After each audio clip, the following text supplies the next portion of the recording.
Good afternoon, everyone. This is Alex, aka the Chartist. Just wanted to make a quick video on RSI.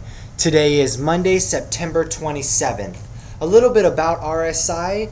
It was developed by J. Wells Wilder. The Relative Strength Index is a very popular momentum oscillator that measures the speed and change of price movements. And I threw up the calculations of RSI, but we do not need to know this. All we need to understand is how RSI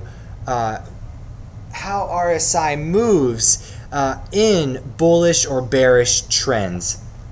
RSI does oscillate between 0 and 100, though there are overbought and oversold levels applied. Conventionally, this is how RSI is used. We have our overbought areas at 70 and above, and we have our oversold area at 30 and below. And how the average trader would use RSI is he will look for buy signals or permission to go long when RSI is oversold, and sell signals or permission to go short when the RSI is overbought. The problem with this is this can give a trader a lot of false signals. Price will stay overbought in an uptrend. Okay, it doesn't need to be oversold in its corrections, and it barely or rarely ever does become oversold, even in deeper corrections.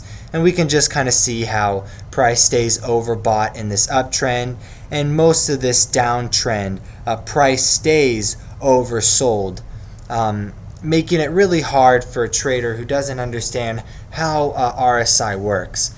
The way I like to look at RSI is that RSI travels in or within bullish and bearish zones depending on the overall trend. And right on this chart, I have an RSI that really shows these levels. And I have three examples on the charts that we can go through.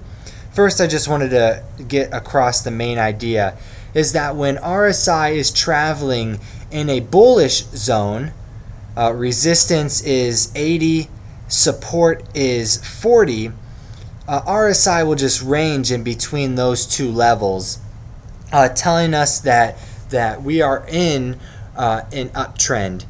Even though RSI may come down a little bit and show a little bearishness, we need to stay bullish in this environment. And same thing on the bearish side. When RSI travels between 60 and 20, it will show some signs of bullishness, but we need to stay bearish because we are in the middle of a downtrend.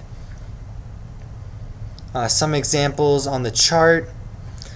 We have price consolidates and then breaks to the downside.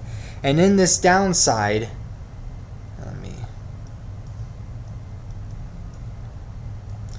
we can see that the RSI travels in its bearish zone between 60 and 20. And it doesn't break through 60 until the trend has been broken and price has started to use the bullish zone as support and resistance, letting us know that we are now in an uptrend and we should look to go long. When the uptrend is broken, though, we can see that the RSI travels into the bearish zone and starts to range again between the 60 and the 20. Okay, well, that's it for right now. I will be creating a part 2 that will go in a little bit more about how I use the 4-period RSI with the 14. Alright guys, thanks for watching.